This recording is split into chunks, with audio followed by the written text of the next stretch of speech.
মাদারীপুর। তো আমি ছোটবেলায় অনেক মাছ ধরতাম। তো আমার ঘরের পিছনে একটা আড়া ছিল।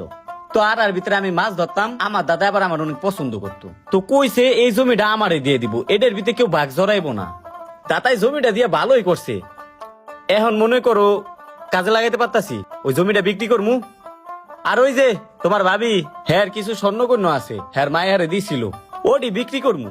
জীবনে বড় কিছু করতে হইলে কিছু না কিছু ত্যাগ করতে হয়। আমি নয় এডি ত্যাগ করে দিলাম, এমনি জামু। কই পান্ডা দিলা না?